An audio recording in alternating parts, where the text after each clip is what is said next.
It's time to take a stand and stop the sexualization of our children.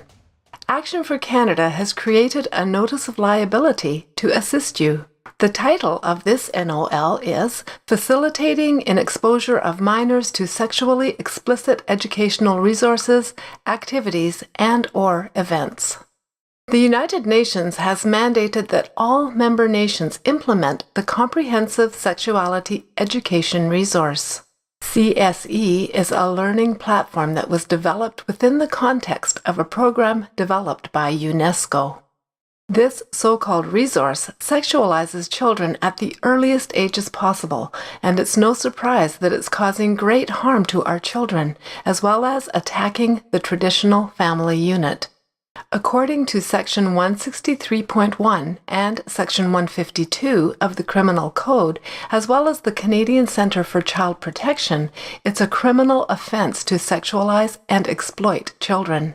Here at Action for Canada, we've been working to expose this evil agenda and to empower parents, grandparents, and concerned citizens to take a courageous stand. In an effort to assist you, we've created a page on our website where you will find an incredible assortment of information on this issue, including the various programs that have been introduced into our schools. Beyond the Basics is the resource used in Nova Scotia, WIN Sex Ed is used in Ontario, CSE is used in Manitoba, and SOGI 123 is used by the rest of the provinces. By introducing these programs into our educational system, our children and youth are being exposed to sexually explicit pornographic materials in the form of books, magazines, and comic strips. Our kids are also encouraged to become members of organizations that promote sexually deviant behavior and the exploitation of minors. Be sure to take advantage of this notice of liability, which will advise teachers, librarians, trustees, ministers, etc., that they will be held personally liable for exposing minors to any form of pornography or sexually explicit material, as well as any activities or organizations promoting sexual deviancy and the exploitation of minors. By using this valuable NOL, you have the ability to demand that the CSE learning resources be immediately and completely removed from libraries and the education system. That all of the books listed, including titles by the same authors, be immediately removed, and that all educational facilities, including libraries, cease and desist promotion of any and all activities, including performers and clubs that exploit our innocent, impressionable, and vulnerable children and youth. Knowing is not enough. You must take action. Here are some powerful actions you can take to protect our youth, no matter your age or station in life. Pull your children out of public schools and universities. Run, facilitate, join, or help with a homeschool group. Get involved in writing letters and serving notices of liability. Run for office as a school board trustee, mayor, or city councillor. Connect with an Action for Canada chapter near you. We cannot ignore this message. Our children and youth are being subjected to twisted ideologies using social justice as a means to indoctrinate and groom them, and we must protect them. Thank you for taking a stand to protect kids. If you like what we're doing at Action for Canada, please consider making a donation to support our ongoing work. And be sure to join a chapter near you. God bless you, and God bless Canada.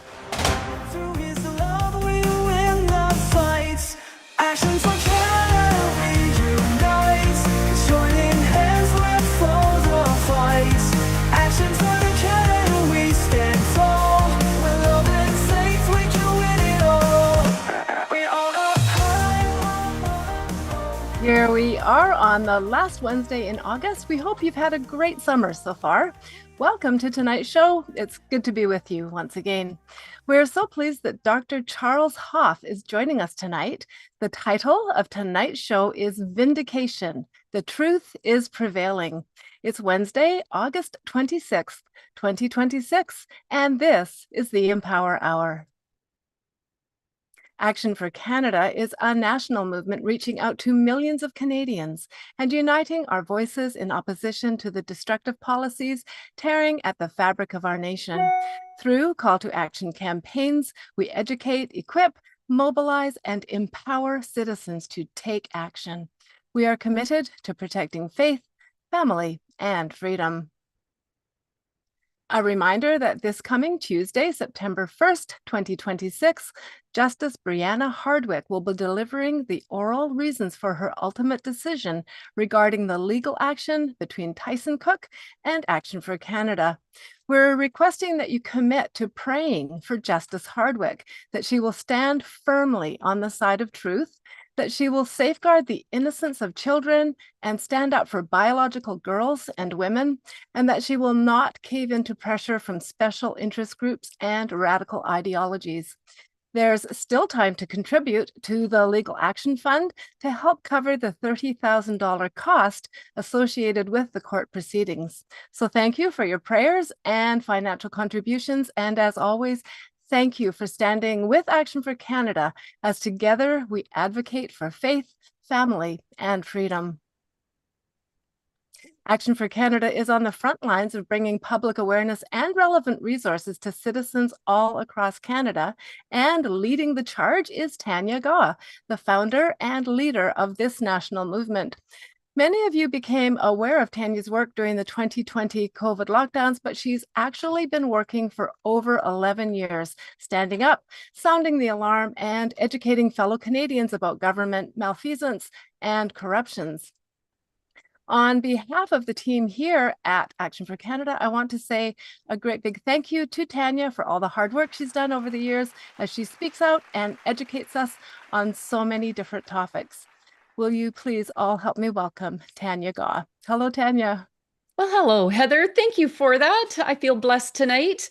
I couldn't do this without an incredible team, including yourself. So I always say that Action for Canada is God-breathed and that He's called the people to be a part of this assignment. And we're not done, until we prevail in the courts and within this country. And I believe that a key to that, of course, is going to be to once again elevate God in Canada, and that we would be committed to Him. We were given such a gift by our fathers of Confederation, Heather, and it's our turn to fight for it. So thank you for that. I've got a couple of updates, and so I'm going to get straight to that. It's very relevant to the show as well. So I'm looking forward to that. We're going to start, of course, with our Action for Canada map, and I got to continue to ask people to please join us, become a chapter leader. If you don't have a chapter in your community, we've got elections in 4 provinces coming up this fall at the municipal level, and people are calling and saying, "Hey, Tanya, I'm running to be a mayor, and we'd love your support." But it's like we got to build that support before elections. It is critical to the people that want to run to have your support. Go door knocking, and we benefit in so many different ways by having chapters in your communities as we actually meet with mayors, city councils, apply pressure, educate them, because they've been lobbied heavily by activists with ideologies that just don't align with the values that Canada was founded on. So we got to be organized. Action for Canada is organized. We've made it really easy. So come and join us. All right. Just reach out. Now, Father's Day Actions, Stop Woke Agendas is the title. And I think this is 4th year running where we're asking fathers, the men in children's lives, to go to school with a notice of liability and serve it to the teachers and principals that absolutely you are not to teach any woke ideology to my children, whether it's the land acknowledgements or the SOGI 123, whatever it is. The kids are there to learn, not to be politicized and to be made into Marxist little soldiers. So if that's important to you and you can't take your kids out and homeschool, then you need to be on the front line with us fighting for their well-being within the publicly funded education system, because it's not going to happen until the majority of Canadians take a stand and until we vote in good people. That's really key to turning this around as well. So they're making better decisions. I have recently launched the 911, a wake-up call for Canadians, giving a personal account warning about the how my mom and my accounts were frozen for literally 3 weeks to the day, and it was a major battle. Had it not been me, I think other people would have just walked away and taken the beating and tried to find another bank. But I was relentless. I have applied that story, and I believe God allowed me to go through that journey so that I could help a lot of Canadians and to warn you and also to equip you with the tools that you need if this were to happen to you. And if you go right down to the bottom of the report where it says cash is king, I give you extremely good points and tips of what you can do to prepare in case this happens to you, because it's happening to a lot of Canadians. And because I had enough cash at home to see me through 3 weeks, I didn't lack groceries or fuel or the other things I needed to pay bills. All right, so we need to be prepared, but we also have consumer power where we could collapse this whole digital ID system and the CBDCs. If we use cash, if we remove all of our investments from the banks, from your RIFs, in every other way. I'm seeing more information and interviews, one from Alex Newman today, talking about how the stock markets and things, we've heard about it for a while, could collapse. I mean, that's just paper. It's nothing. If you don't can't touch it, you don't own it. So there's a lot of really great information here. I'm not giving anybody any kind of financial advice. I'm just warning you, and I'm giving you options. And then, of course, the Serial report, which my mom was one of the victims to, huge cybersecurity attack. 750,000 Canadians' accounts were hacked. Their most private information, financial information, social insurance numbers, date of births, ID numbers, account numbers, everything you would need to hack in and steal your money that's sitting in the bank. So I'm doing the best I can to educate everybody, and I'm asking you to pass this information on because we got to work together to collapse this system, and we have the power to do that. As Heather just mentioned, we're going to be in court. I'll be driving to Kelowna on Monday, Tuesday morning, 9 a.m. And if you're in the area, please come and join us as we hear Judge Hardwick's decision. Legal action with Rocco Galati is coming up, our constitutional challenge against the BC and federal government on September 24th in Vancouver at 10 a.m. Again, I am appealing to people to join us. It's the defendant's second motion to strike. And the reason that I am also hitting it really hard as having Dr. Hoffe on, next week we're going to have the Empower Hour. It will be a replay of the press release Rocco and I gave in 2021. And as I am sending out the weekly emails, I am kind of going back in our time machine and I'm pulling out all of the different campaigns that Action for Canada was doing straight out the door. I wrote a report, Government Corruption, colluding with a foreign syndicate, in February and March of 2020, launched it in April. Everything that was in that report is so accurate. Our notices of liability, the court actions, I met with the RCMP. And so we really, really want you to know, if you're just waking up in these last couple of years and you don't know the history, really pay close attention. Make sure you've signed up with Action for Canada to get our weekly emails so that you can get really well-versed and educated and help educate others. It's just such a critical time. And what I'm loving, and the reason why I had mentioned that Vindication with Dr. Hoffe and is part of the theme for tonight, is because when you look at what's going down in the United States, there is no way they can hide this anymore. It was corruption at the highest levels. David Morans has pleaded guilty to concealing records. He was trying to destroy them on the gain of function. There's further information here. This Nicholas Hulsher on Substack is putting out some really good information as well, constantly every day. 185,285 people reported long-term health problems after COVID vaccination, which will, be relevant tonight with our conversation with Dr. Hoffe. And then this was very interesting as well, because I said, lock up these monsters, like how pure evil it was. But this individual, his name is Paul Thorson, and he has been found guilty of 22 counts of fraud and falsifying reports on vaccines. And we're talking about childhood schedule vaccines and their relation to autism. It says here, Thorson wasn't any researcher. He co-authored the infamous 2002 Danish study that became the CDC's so-called gold standard for dismissing any link between vaccines and autism. So since 2002, autism has been an issue as far as being related to the childhood immunization schedule. Some are now still saying that Tylenol it is part of the reason, but it's boiling down to the mercury that is within the vaccines, the adjuvants. So listen, pay attention. I'm really, really pleased that because of all of this and really COVID, the COVID jab started more and more as the harms and injuries were happening for people to start really questioning big pharma and the pharmaceutical industry and recognizing these injuries. And so we've gone from about 1% hesitancy in Canada to somewhere around 30%. And I just heard yesterday that there's a report that it's 60% hesitancy in the United States, where parents don't want to get their kids jabbed anymore, and nobody wants the COVID jab or the flu jab. And I think, God gave us natural immunity for a reason, and we're learning that maybe that's the best for all of us. 26 years ago, CDC covered up an internal study which found a 7-fold increase in autism from mercury. These are things that I'm posting on my X account. And then, of course, the big Fauci hearings that are going on. Fauci discussed COVID mRNA vaccine concerns for pregnant women in text chain released by Senate committee. They 100% knew that pregnant women would lose those babies.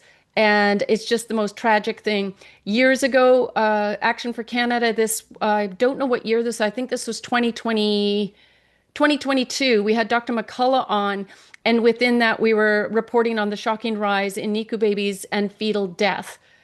Okay, this is not a new subject. In our notice of liability that went out to all of the public officials and business owners, whoever we were targeting, it clearly stated in there from a 2021 Health Canada summary that the use in pregnant and breastfeeding women, that they at that point did not know the results. So over and over again, that Officer Gruce was trying to investigate the infant deaths that had tripled after the COVID. I don't want to call it vaccine. It's a bioweapon. It's just had a horrendous response and reaction. Thankfully, Children's Health Defense has filed a lawsuit against the American Academy of Pediatrics, stating that engaged in decades-long scheme to mislead families about the safety of the childhood vaccine schedule while receiving funding from vaccine manufacturers. So there's a lot of fraud. It's a $100 billion business, and people were getting rich. And I think they just had, the harms to children as an acceptable fallout. And so we're really seeing that this is being turned around. People can't ignore it. Fact sheet here from the White House. President Donald Trump delivers gold standard childhood vaccine recommendations for Americans. And the note in here was that I've said it before, back in the 80s in the US, there was, I think it was 1 in 10,000 that had vaccine that were children that were getting autism, 1 in 10,000. Now it's 1 in 31. And what happened, but that the shots increased from 7 to 17 shots and from something like 16 doses to 84 doses. And so it's undeniable. I'm looking forward to this whole industry collapsing. And so with that, I just wanted to lay the groundwork into how incredibly important this show is and this conversation with Dr. Hoffe tonight, and that you would please make sure that you give us a thumbs up and share it. We're being censored, but there's so many other people that need to know this, especially expecting families and moms and the elderly who are being convinced that they need to take that next flu shot. All right. So Heather, would you please introduce our special guest?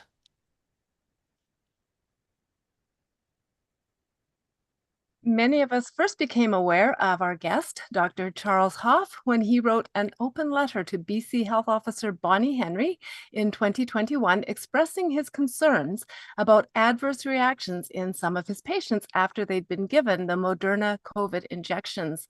And now Dr. Hoffe is in the spotlight once again. He recently took his testimony to Parliament Hill for the Allison Inquiry, a platform for Canadians to share personal or second-hand accounts of adverse effects and injuries related to the COVID-19 injections. Dr. Hoffe recounts what he witnessed firsthand as a doctor, his efforts to alert BC health authorities, details of his urgent alarms and warnings, and the intimidation, reprimands, and consequences he subsequently faced for standing up and refusing to remain silent. Dr. Hoffe is a man of courage, faith, and integrity who relies on the strength of our Heavenly Father during difficult and trying circumstances, and he continues to advocate for patient safety and campaign for medical truth and ethics. Will you all please help me welcome Dr. Charles Hoffe. Dr. Hoffe, welcome back to the Empower Hour. Well, thank you. Thank you for that warm welcome. Thank you, Heather, and welcome, Dr. Hoffe. I'm so glad to have you back on the show. As we're moving towards this legal action again, being in court on September 24th. I saw you give testimony at the Allison inquiry, and it just brought me way back, to when you first came on the show and the battle you were being, attacked well, I'm going to say from so many different directions. And I think that this story needs to continue to be repeated until justice prevails. So yeah, I'm super happy to have you back on the show tonight. Thank you. Thank you. Now, what I was thinking is, and you were just before the show started, you were telling me an instance, because I'm like, who doesn't know Dr. Hoffe in Canada? I mean, we've been in this battle together for 6.5 years, and your story has echoed, across the nation, but there are still those who don't know you. So I thought a good way to start the show tonight, just in case our viewers are not familiar with who you are and how courageous and tenacious you were, and you are truly a doctor that is stuck to his oath to first do no harm, regardless of the consequences. And so we could start the show by you please providing an overview of what you experienced at the onset of the COVID vaccine. Again, I'm going to call it that bioweapon rollout. And then we'll dig in a little deeper to where you are now and where things are going to go moving forward. Absolutely. Thank you, Tanya. So for those of you who have never heard of me before or are just starting to discover what has actually been happening in this country since the start of the pandemic. So I'm a family doctor. I was trained in South Africa. I moved to Canada in 1990, and I've lived in Lytton since 1993. So Lytton is a little tiny, very insignificant one-horse town in southern BC, where I have probably 70% of my patients First Nations. So I was highly skeptical of this pandemic from quite early on, because as an emergency room physician, I had never seen our emergency room so quiet. And I mean, it was, and I heard this from other doctors in other communities. We were, warned about this avalanche of patients that just never came. And so when they were talking about this, frantically trying to create this vaccine, they had clearly made people terrified of the virus by endlessly showing pictures of people on ventilators and saying that the healthcare system was on the verge of collapse, which was absurdly untrue. But anyway, it is impossible to develop a vaccine in 2 months. You cannot possibly. And so when they said that they were coming out with this completely new type of vaccine and they were testing it for 2 months and then Health Canada approved it, I knew there was absolutely no way that we could know it was safe. And so I told my colleagues in my area, in the surrounding towns, and that I was not going to participate in this, that I realized that people had been primed with fear and were being given an essentially untested product. And so I said I would be an observer. And so at the first sign of harm, I sent an email to a group of colleagues in my area. It was actually 18 people in a sort of an email group that discussed the rollout. And I warned them that there were serious safety signals, and if they gave these shots, because I was writing to the people who were giving the shots. I never gave any of these shots to anyone because there was no evidence of safety ever.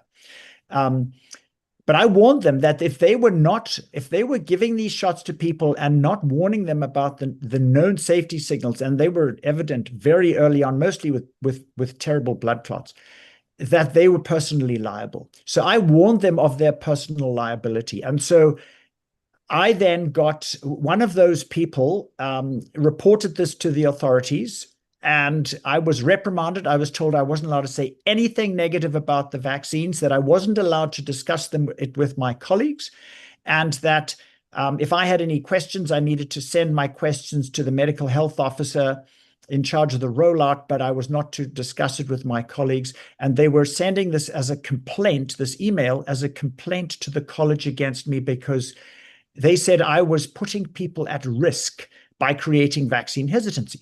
So then when I started to see very serious harm in my own patients, and just to let you know what I saw in the first 3 months. So we had one patient who died suddenly after his shot with it was a completely unexpected death with no other explanation for his death other than it was this shot.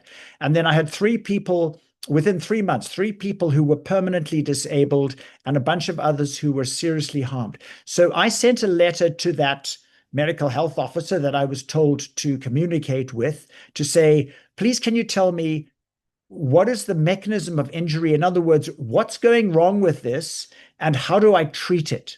And of course, she didn't know what to do. She sent that email to the college as another complaint. So I wrote to Dr. Bonnie Henry, who was our BC public health officer, and told her the same thing and asked her, are these the normal and expected side effects for gene therapy injections? Anyway, the authorities did not like this at all. And I told her, this is how many people have had the shots amongst my patients, and this is how many injuries I am aware of so far. And at that point, within the first 3 months, the rate of vaccine injuries was roughly about 1 in 200. So this idea that the injuries were incredibly rare was clearly false. And I pointed that out to her. And I pointed out to her the fact that we hadn't had a single person. At that point, I think we were 14 or 15 months into the pandemic.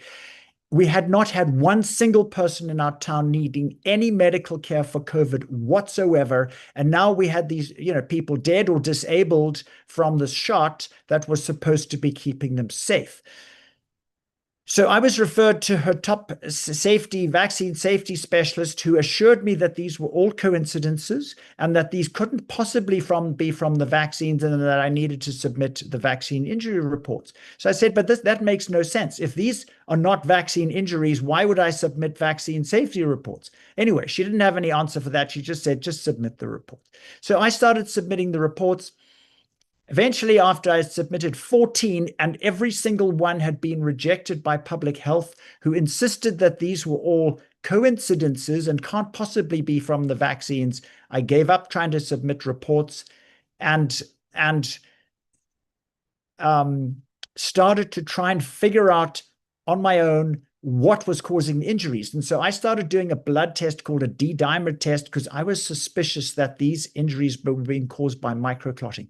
And so I started doing this D-dimer test on my patients that were getting the shots. I'd say to them, if you're planning to get this shot, please, would you do this blood test before and after your shot?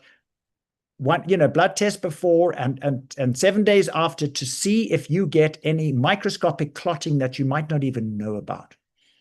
And when I discovered that more than half of patients had evidence of blood clots that they had no awareness of. In other words, these are microscopic clots scattered throughout their body, and knowing that blood clots never go away and leave permanent damage, even if they're very small, I was so horrified that I mentioned this in an interview, which then went viral, just as my letter to Dr. Bonnie Henry had gone viral. And unfortunately, a week later, our entire town was destroyed in a firestorm. And it was not a wildfire. It was a firestorm that annihilated my office. I was in my office when the fire hit. It just destroyed our town. It destroyed the lab where those tests were being done. It destroyed the ER. And by the way, by that point, I'd been fired from the ER for saying that somebody with natural immunity didn't need a vaccine. That was breaching my gag order. To say that anyone didn't need it was breaching the gag order. So I then was evacuated from there and went to Kamloops, where my wife then, who was terrified by all of this and the fact that I was in trouble, instantly abandoned me and launched legal action against me.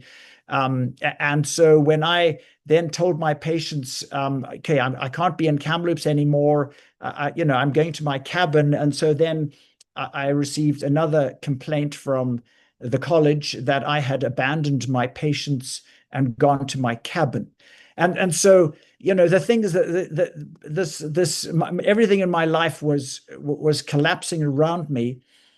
But when they approved this shot for children, then I got really upset, because, as many of you know, COVID was no risk to children. There was not a single child, a single healthy child anywhere in Canada that died of COVID at any time in the pandemic. No child and no adolescent. And yet they were forcing children and adolescents to have these shots, to play hockey, to go on school field trips, to enroll at university, to do all sorts of things. They were being forced. And this was clearly very malicious, because this was no risk to them. And we knew at that point it didn't stop transmission. So it wasn't to keep anyone safe. There was clear malicious intent. And because I knew from the Pfizer biodistribution studies, which Dr. Byron Bridle had made me aware of at that point, that the ovaries were one of the top 4 destinations for those spike proteins when you get a COVID jab. And if you can damage the ovaries of a young person, you will permanently impair their fertility, because after a baby girl is born, they never make any new eggs. All the eggs they'll ever have are in their ovaries from birth. And so if anything damages or inflames or harms their ovaries in any way, their fertility will be permanently reduced. And so I could see that this was clearly the purpose. There was no other explanation other than to reduce fertility, because, as I mentioned, COVID was no risk to these people, and the shots didn't stop transmission, so you couldn't keep anyone safe by getting them. So I went on a speaking tour, which clearly antagonized the authorities even more. And so the college then, oh, by the way, I didn't mention that the college had sent, in response to my letter to Bonnie Henry, which they didn't like, they'd given a warning to all doctors by letter that if you spoke misinformation about COVID or the COVID vaccines, that you would be investigated and disciplined. And so that is exactly what they did to me. They then charged me with spreading misinformation, for talking about microclotting, which I'd proven from my own D-dimer work on my own patients, for talking about sudden deaths from the vaccine, for talking about all the things I saw in my own patients. And so they put me through, I don't know, I think 4 years of legal hell with all of this, and publicized to the national media how I was going to be punished. And this was clearly all about intimidating the other doctors. And so I managed to get a fantastic Christian lawyer from Kelowna called Lee Turner, who agreed to take on my case. And he assembled a brilliant group of world-class experts who together produced almost 1,000 pages of the very best legal evidence to support everything that I'd said. And so when the college saw this information, because you have to submit what you're going to base your defense on 30 days before the trial. So when we submitted this, the first thing the College of Physicians and Surgeons did was to apply for judicial notice. So for those of you that don't know, judicial notice is a very evil tactic that was hugely misused in the pandemic. And it's where you ask the court ahead of time to declare certain facts to be irrefutable. So one of the facts that they wanted declared irrefutable was that the shots are safe and effective. And so if you declare that, and the reasoning for that is because Health Canada approved them, therefore they're safe and effective. And so if the college, if this jury, or it was called the disciplinary panel, had approved the judicial notice, I would not have been allowed to defend myself, and none of the expert testimonies of my 8 witnesses would have been admissible as court documents. So in other words, the college tried to stop me from defending myself.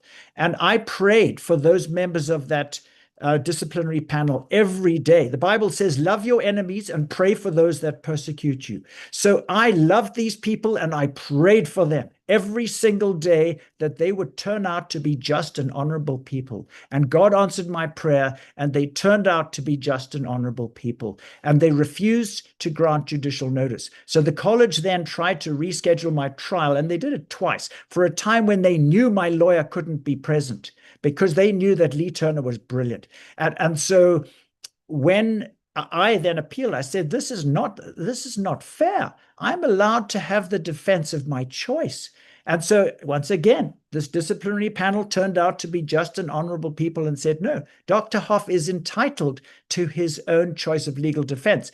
And so when all these dishonest tactics by the college failed, they just dropped all the charges.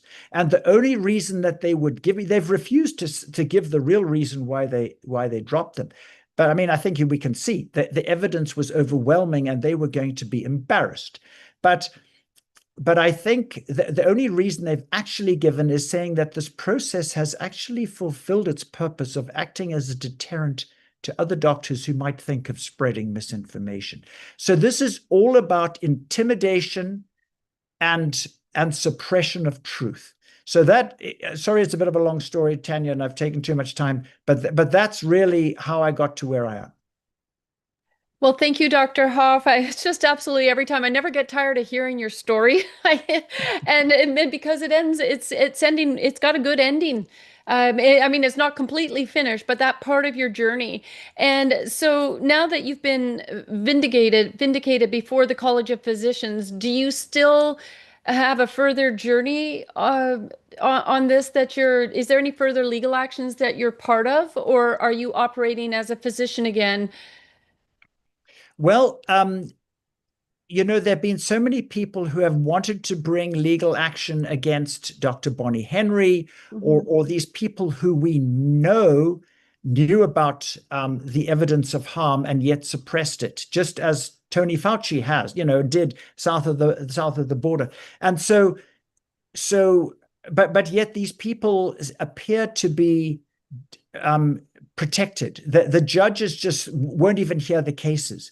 And so a plan is afoot to try and make a documentary of my story, because we have profound evidence from the Freedom of Information, from Bonnie Henry's emails and from the emails of Adrian Dixon, all of these people who were making these putting these restrictions on us and just lying to us, that we have legal proof of how they knew they were lying to us and still they lied to us. And so because we can't take this to court because the courts are corrupted and won't even hear it, we wanted it portrayed in a story. And so the idea is to make a documentary of a movie called An Inconvenient Letter. And that inconvenient letter would be the letter that I sent to Bonnie Henry. And so, but we need to try and raise some money to do this, to basically bring the truth out. And so there's now a Give, Send, Go fund for trying to raise money to take this to those who don't know, to try and reveal the evil, the suppression of truth, the persecution of whistleblowers. Because we can't bring accountability through the law courts, we will try and do it through the sort of court of public opinion. Right. Well, I'm still hoping that we're gonna. Went back in 2020.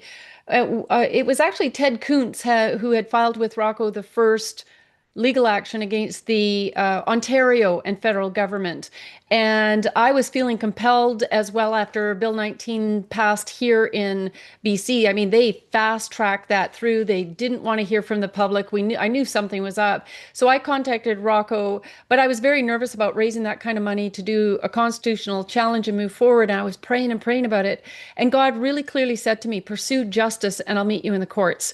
And so as you know, we've had so many delays. We were supposed to be in court last year, October, for the motion to strike, for the second motion to strike. It got canceled because the lawyers were apparently on strike. and so, the delays between the BC and federal government lawyers. And so we finally it was about a month ago where it's all of a sudden, okay, we're going to court September 24th. Now, that's to address the motion to strike, to give us permission to proceed to actually get into court. Because of the evidence that we've put forward, we had a 391-page statement of claim, and I know we got a lot of backlash about that, but we felt very, very compelled that we needed to have all of the evidence in the courts. And I'm hoping, that I'm praying that we're going to have success in moving forward to that next step. But I would also say along the time, trust the delays and to the plaintiffs, because they'd be like, oh, and to Action for Canada members who have helped fund this legal action, because it can be very discouraging. It's like you're doing everything you can to get into the courts. They're delaying you. They don't want to go before the courts and see our evidence. In your situation, as you had mentioned with the College of Physicians, they didn't want you to actually go to court. They didn't want to actually set a Supreme Court standard of any kind that others could then follow. And so I'm looking even at what they're doing in the United States as very promising. It's before the hearings. Somebody's already been indicted for trying to destroy evidence. As I was preparing for the show for next week, I was going over some of our old documents, and Wayne Llewellyn, he was a chapter leader of ours in the Okanagan, and he was the first one to do of FOIPA, and he got the information regarding Bonnie Henry and those emails proving that she very, very early on had 100% known that the vaccines, she had been advised that they were causing injury. And so I look at this like they can't hide forever. And all of these lies are just coming to the top. So I still have a lot of hope in the courts. I don't know what the change is, but you gave me encouragement when you said how you had prayed for these individuals. And when I just want to, there's no way I'm not going to have faith that when God says, pursue justice and I'll meet you in the courts, that's not said and done. It's just not in our timing. So anyways, I know I went on for a little bit there, but yeah, I was sitting on this side of it. You're going, oh, you're just longing for justice for all the people that were harmed, and especially, for our children and elderly.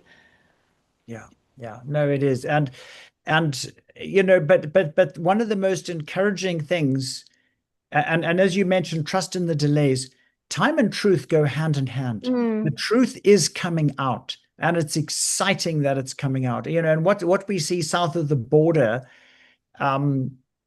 is exciting. That of course, Fauci tries to hide behind the Fifth Amendment.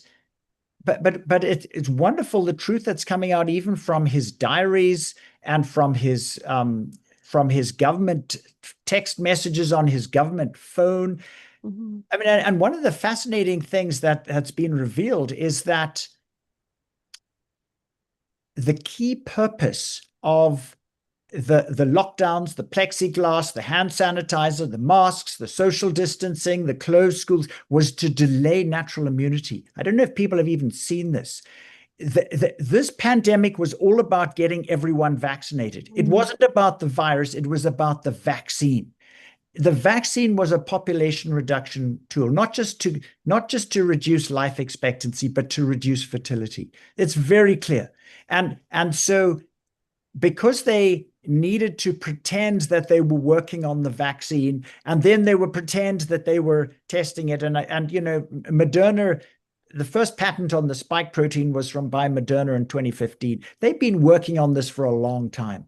And so, but it needed to be credible in the eyes of the public. And so they knew that natural immunity was a wonderful thing, and that's why they wouldn't acknowledge it. I got fired from the ER for saying that somebody with proven natural immunity doesn't need the shots. I was fired for saying that. They desperately didn't want natural immunity to be an issue at all. And so, according to Fauci's diaries, the purpose of all of those COVID measures was to basically effectively prolong the pain, to keep the pandemic going for as long as possible by keeping everyone apart, so that we delay natural immunity until the shots are online and we can get everyone vaccinated as many times as possible. Well, 100%. When you say the population reduction, it wasn't just the vax, but it was now we're learning from gain of function and the actual production of this so-called COVID virus and how, how they were manufacturing this and that they even plan more. And when we talk about Bonnie Henry, in August 2021 is when we filed our first notice of civil claim. But a couple of weeks later, I filed a 25-page affidavit outlining Bonnie Henry's history. It's 25 pages long and just filled with everything. But it was around June of 2012 that Henry worked for BC CDC Emergency. It was a management environmental health and was a presenter at the Public Health Ethics and Pandemic Planning. And she listed the goals of Canadian Pandemic Influenza Plan. And she was full on into this. And she was aligned with a Dr. Unger, and they had stated that they believe that it was a moral right, like a moral and ethical right thing to do to force vaccinations and breach personal autonomy and forced quarantine. This is what Bonnie Henry is on record with. That's 2012. So they have been planning this for a long, long time. And so here comes Dr. Hoffe right out the gate saying, wait a minute, people are dying. People are, being seriously harmed by this. And so, of course, they wanted to push it all under the rug and silence you and do whatever. And I just thank God that He chose you to go through this. And I say that for a reason because one, I know you had God on your side. You had the morals and ethics to stand up and to be bold and courageous. And just your commitment to that.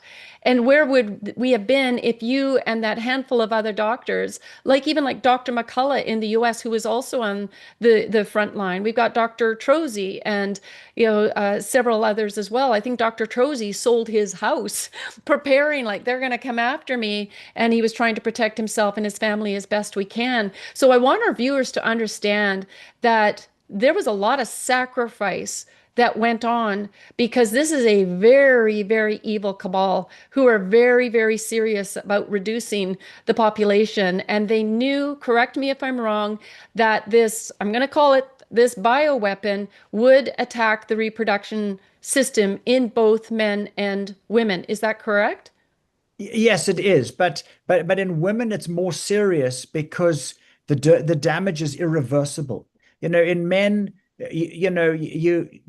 men produce sperms every day from puberty till they die, and yet women cannot make new eggs. So if you can get anything that causes inflammation or clotting or bleeding or any harm in the ovaries, which we know these things did, it is guaranteed to reduce fertility. And Canada now, the birth rate in Canada is now amongst the lowest in the world.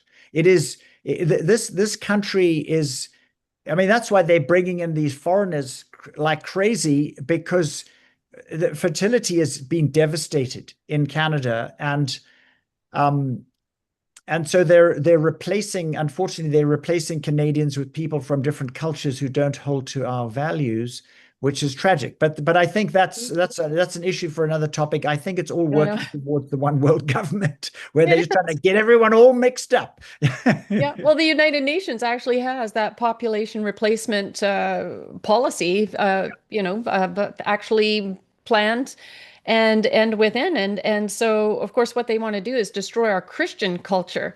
And you've got countries like Hungary who are giving incentives for families to have children to make it affordable for them. And in Canada, I remember as we were going through the COVID era, and that there would be signs downtown Vancouver and other places encouraging people not to have children. And this is the kind of attack. I mean, God is creation, God is good, and the devil hates good. He hates creation, so he's going to do everything in his power to destroy it. But the reason Canada has been a target based on that, Dr. Hoffe, and I think we'll agree very much on this, is that abortion is, out of control. The fact that we have abortion with zero legislation, I mean, is unheard of for a so-called civilized nation, and God frowns on that. God also frowns on us having false gods being celebrated in our nation and worshipped. He's very, very opposed to that. So that's why I said at the onset of the show, we got to get back to God if we have a hope to turn this around. On the fertility issues, somebody has asked a question saying, how can the fertility of the young women in our population be tested? Can the destruction of their fertility be investigated scientifically at all? Is fertility damage measurable? It's a big question. I don't think so. I don't think there's any way of measuring how many eggs you've got in your ovaries, because that's really what happened. So I don't think it's measurable. It's just, I mean, every highly vaccinated country's fertility has declined since the vaccine rollout. And but it grieves me very deeply when I hear people saying, this world is such a mess, it is such an evil place, people should not, you should not be bringing children into this evil world. That just makes it worse. Yes. I mean, honestly, we need good, honest, upstanding people to fight for this world, not just give up by saying don't have children. I think that is absolutely cowardly and defeatist to think like that. We need people of courage and conviction. I mean, that's our only hope. With good morals, if you want to stick it to Mark Carney, start having more children. The global cabal. I always say if Bill Gates and Klaus Schwab are so keen on declining population, I'm like, go first. Like, they can live by example if that's what they want.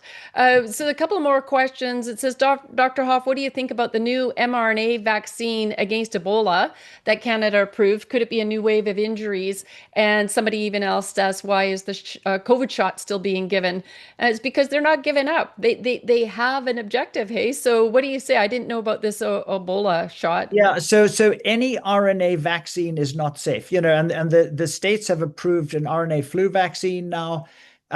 So one of the things you have to realize, one of the biggest problems, and why I was highly skeptical of that whole platform even before anybody got any of the shots, is because it's designed to get into every single part of your entire body. The delivery system that they use gets it into your brain and your lungs and your heart and your reproductive organs and your bone marrow and everywhere, literally everywhere. A vaccine doesn't, in order to generate immunity, it doesn't need to be in your brain or in your testicles or in some, I mean, really it doesn't. I mean, that's absurd. And so so there's no RNA-based vaccine that can possibly be safe, because we know even those little lipid nanoparticles were inflammatory and toxic, even without the RNA. So, but the other problem with any RNA-based vaccine is that there's no off switch. Once you put a gene into your body to make something, and of course it's making a protein that your body then reacts to, and you make antibodies against that protein that then your body will think that's the disease that it's supposed to be protecting you against. Firstly, you're getting your body to make something that's not normal to your body. Like in the COVID case, it was the spike proteins. We're not supposed to have spike proteins in our body. They are toxic. I mean, they are, and so people want to know, well, is there a blood test they can do to see how many spike proteins they have? There probably is, but the government's not going to pay for it. And good luck finding it. Yeah, I mean, the wonderful thing, a lot of people don't want to call this a vaccine anymore. I think they need to, because this is a huge wake-up call. If they were so, and this is what so many people are realizing, if they were so dishonest to us about this COVID vaccine, what about all the rest? I mean, really, what about all the rest? I mean, everything they told us about COVID or the COVID vaccines turned out to be lies. Everything, or almost everything. I mean, in fact, I don't know if anything they told us of it was actually true. I can't think of anything. Anything.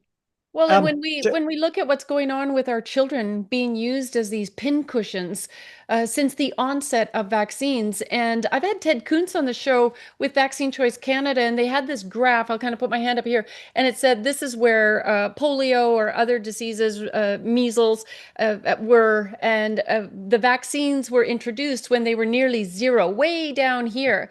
And the reason actually was because of living conditions, being in homes, having clean water, having vegetables and food, and that increased individuals' health, and these diseases diminished. And so yeah, they introduced them right when they were at their lowest. And so when I was a child, I believe it was I think it was something like 6 doses, 6 vaccines and 17 doses. And now we're up to 17 doses, 17 shots and 72 doses. And then once they put the COVID jabs within that schedule, they said it was going to be up at 96 or over 100. Why are we doing this to our kids? And this is the fallout. And the vaccine industry and these evil people behind it look at the harms and the deaths and the diseases on immunized kids as just part of doing business. And they really do. They need to go to jail for like a lifetime because they've done this intentionally. they have. And the fact that, um, I mean, the Open VAERS in the US records this massive number of people that are dead or disabled, and yet they carry on telling us it's safe. And so you have to then say, so why? If you've got a medical product that you know has killed, and that people need to know that in 2010, a study was done at Harvard that showed that less than 1% of vaccine injuries are ever reported. So if it was 0.8% are ever recorded. So if those numbers that we have are less than 1%, you've got to multiply that by 100. If they know that a vaccine has killed or permanently disabled that number of people, why did they carry on giving it to us? Mhm. I mean, that I think speaks for itself. Obviously, it has malicious intent. If you know that something's killing hundreds of people and is clearly not keeping them safe, this was the biggest lie, that this thing, which actually is going to kill you, will keep you safe. Then, I mean, why do they carry on? I mean, my patients that are in long-term care, I keep getting sent paperwork to sign off that they should have their full booster. Yeah. And so they are still pushing this on the elderly and on anybody who will take them. Yeah, who's naive enough and trusting enough in the medical system still. Yes. So I remember in April of 2021, and I was meeting with the RCMP since 2020 Right. in the summer and appealing to them, providing them reports, evidence, do an investigation, and sitting there along with them. But in April 2021 was when Bonnie Henry, and you had mentioned that when you were giving your overview of how it really upset you, when now it's like, okay, children, you can go and get this jab, and 12 and over, you don't need your children's permission. And I remember hearing this on a Friday night. I was still working, and I began to sob. And was it Sean Muldoon, some young man, a young father, he had gotten the AstraZeneca shot and he lost 8 feet of his intestine. He he was so harmed by taking that shot. Other countries had stopped the AstraZeneca, but Bonnie Henry was going out the door, still promoting it. And then at the very same time, right within that whole month, she started to promote the jab for pregnant women, and nursing babies would, benefit from that when they were giving reports from the States of babies who had nursed from parents, a mother that had been vaccinated, of bleeding intestines because of the effects of the jab. And I just remember weeping, and I'm just like, this has got to stop. And I got on the phone with Superintendent Blackadar. He was second in command. I was working, trying to work with both of them and appealing to them, and they did nothing. They said the Crown will not move forward with an investigation on this. And so finally one day I made all of those emails public. I'm going to be posting them again this week. So, here you were on the front line with Bonnie Henry, and I was over here, with the RCMP, who should have, according to their oath, been protecting Canadians against these evil people. At least do the investigation and see if you can find something legitimate. And had they gone in and looked at these emails, a lot of lives would have been saved. But man, oh man, what a journey this has been. And we're not quite done yet. We're not over. And so, Dr. Hoff, what would you say to our viewers? What encouragement or words of wisdom would you give them right now at this point? Well, yeah, so I think the most important message, so the current initiative that I'm involved in is this thing called the Allison Inquiry. So Mhm. Dean Allison is a Southern Ontario member of Parliament. He's a Conservative MP who had wanted to draw attention to these vaccine injuries. And so Sean Buckley, who was the lawyer who led the COVID investigation of the National Citizens Inquiry, is the sort of brains behind this whole thing. And they've pulled me in as the sort of medical person in it. And so this is something that the Liberal government will try to ignore. The media will try to ignore. The powers of darkness will try to pretend this is a complete non-happening. And because, of course, they want to carry on harming people, and it's a horrifying thing to acknowledge. But there's no other explanation for it, for why they carry on giving this shot that it took about 1 month to break all records for killing and maiming people, and yet here we are 6 years later, and it's still safe and effective. So what each person can do, and I would really implore you to do it, is every member of Parliament has received an invitation to attend this inquiry, which is happening in the second week of September. So this is 2 weeks away. This is the 8th, I think it's the 8th till the 11th of September. It's directly after the Labor Day long weekend. And this is to hear from a small handful of these tragic victims of these shots. So these people were many of them didn't want the shots. They were told they had to have this to work, and now their lives are ruined. And these people are coming in their wheelchairs or with their dialysis tubes or their feeding tubes because they can't swallow or whatever it is. They're coming to tell their story.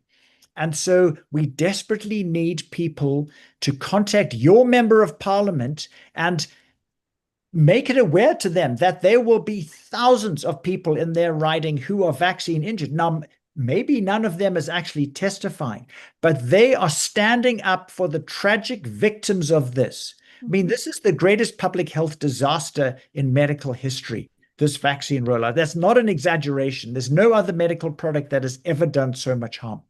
And so please, will you contact your member of Parliament if you're vaccine injured, or you know somebody else that was, or somebody that died suddenly after their shots, or these turbo cancers, or whatever it is.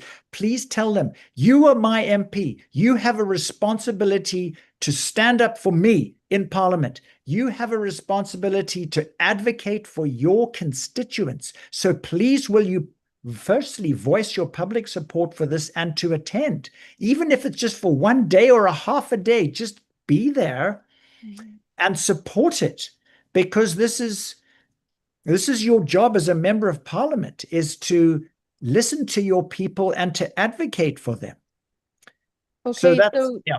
do you have a link to that? Because when we're going to post this video tomorrow, Okay. and in the description we could include the link. Kim, thank you. I see that you have included the Give Send Go link for the Inconvenient Letter documentary. If people want to contribute to that as well, we'll have that in the description as well, Dr. Hoff. And so I'm just so grateful for how many people in Canada are doing their part. We all have a different calling, and we're all moving forward because we all really are seeking justice. And for those who have perpetrated these crimes to be held to account. And I know recently Dr. McCullough actually called it a mass negligent homicide. And I agree with that. I have said from the onset, that this was mass murder, and we're experiencing that now. It's really unconscionable, unthinkable to think that this is Canada, a once civilized nation. And I believe that if we all work together, that we can restore this great nation. But it is a group effort. It is a team effort. It needs everyone to do, because each one of us, people often say to me, well, what can I do? And I say, well, I don't really know, because only you know what your sphere of influence is. And so you must be looking for opportunities, whether it's by being part of your chapter in Action for Canada, or just spreading truth, or lobbying your member of parliament, or just look for opportunities, and do it. Don't just shrug your shoulders and say, oh, tut tut, isn't this bad? No, do something, because all that is needed for evil to triumph is for good people to do nothing. So we must all do our part. Absolutely. The government commenced war against us 6.5 years ago, and we better start acting like it, right? If we're going to win this. So, in closing as well, I want to ask, do you have a favorite Bible verse? Um, Something that has encouraged you yeah. over the years. Okay, just hold on. I was just thinking of, I should have thought about that before. Well, I should have given you a heads up maybe beforehand, but I look at this. I'm going to give two Bible verses in my closing, and one of them, Galatians 6:9, is one of my favorite, and definitely helps to keep me going. Okay, I'm going to read from Romans 12:12. Okay. Rejoice in hope, persevere in tribulation, be devoted to prayer. Mm. Yeah, and that was key and an answer to your journey as well. And so with that, we're going to continue being devoted to prayer for our country. And actually on that, Action for Canada has a prayer team that meets Monday, Wednesday, and Friday, praying for our country, praying for Action for Canada, our leaders. And so if that's something of interest to people, reach out because it says prayer does change absolutely everything. And also the Bible says if you have faith the size of a mustard seed, you can move mountains. And it's true. Yeah, it's true. All right, Dr. Hoffe, it's just been such a pleasure having you on. Thanks for joining us, and thanks for standing courageously. And we look forward to having you on again and more updates. Thank you. God bless you. Tanya. Thank you for the privilege. Thank you. All right, everyone, thank you so much for joining us. Again, we're going to ask you to give us a thumbs up and to share this interview. And next week, I had mentioned we're going to be going back to August of 2021 when I was in Toronto with Rocco as we launched our Notice of Civil Claim. It has been quite a journey and quite a battle through the appeals courts and different situations and just to get into court at all. And so we're looking forward to our day. And I think it's very relevant as we move towards September 24th to proceed with the defendant's second motion to strike. Now, the verses for tonight come from first one is Luke 12:2-3, and Dr. Hoffe and I were talking about this very thing, is that, but there is nothing covered up that shall not be revealed, and hid that shall not be known. Wherefore, whatsoever ye have said in the darkness shall be heard in the light, and what you have spoken in the ear in the inner chambers shall be proclaimed upon the housetops. And I look at the United States right now and what is going on with Anthony Fauci and morons and these people that are trying to destroy their texts and their communications. But the Lord is clearly saying here, don't bother. And it's a waste of your time.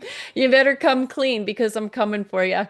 And so justice truly is prevailing. We are being vindicated. And then the final verse, I get so much comfort from this one, Galatians 6:9. It really is an encouragement. Let us not become weary in doing good, for at the proper time we will reap a harvest if we do not give up. And so that's my encouragement.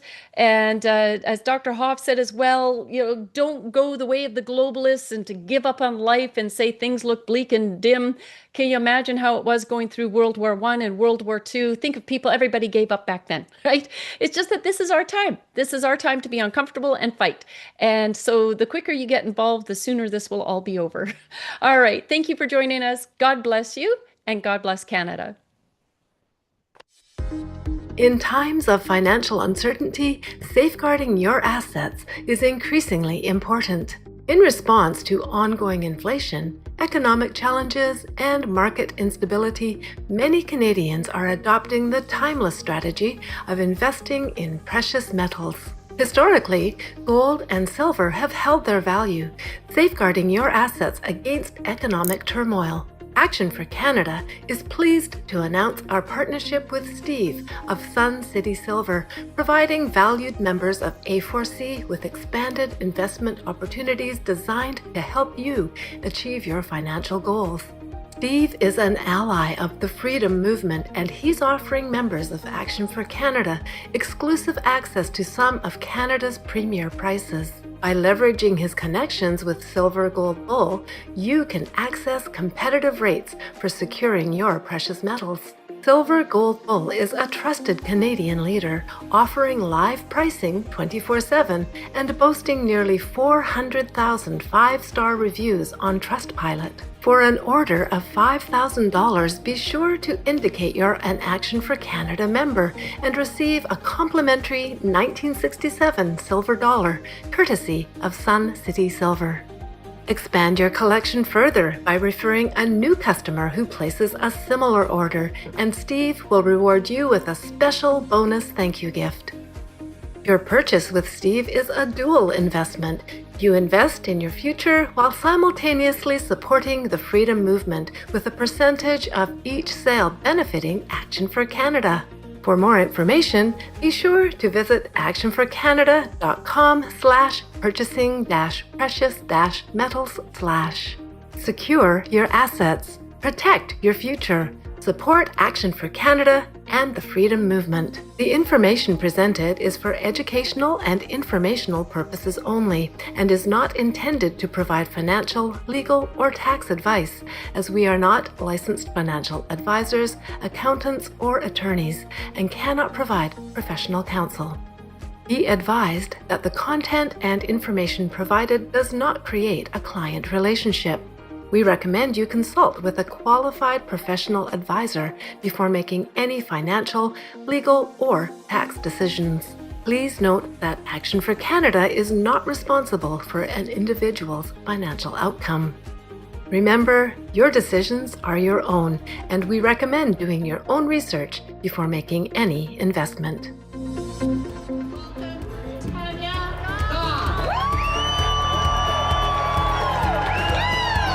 That's what I've got to say. Look at this crowd. I'm going to thank God and God alone for the ground that I'm standing on. I'm going to thank our founding fathers for giving their lives and sacrificing so much for our freedom. And I'm calling on you today, don't put them to shame. Don't waste what they did. We have guaranteed rights in this country.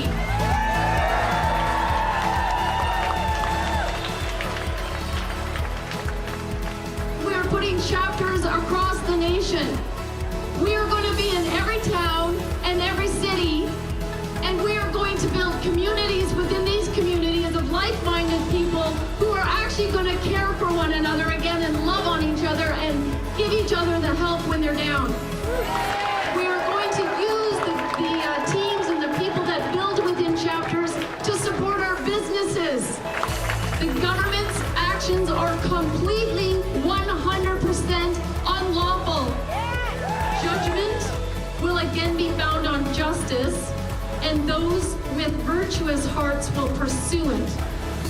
You have a virtuous heart if you are here today pursuing freedom and righteousness. And then verse 23 comes along with a promise. God says he will turn the sins of evil people back on them. He will destroy them for their sins. I take great comfort in that because I serve a mighty living God who has allowed us to go through this season of discomfort because we as a nation had turned our backs right. So I am just going to thank you so much. I'm going to say God bless you and God bless Canada.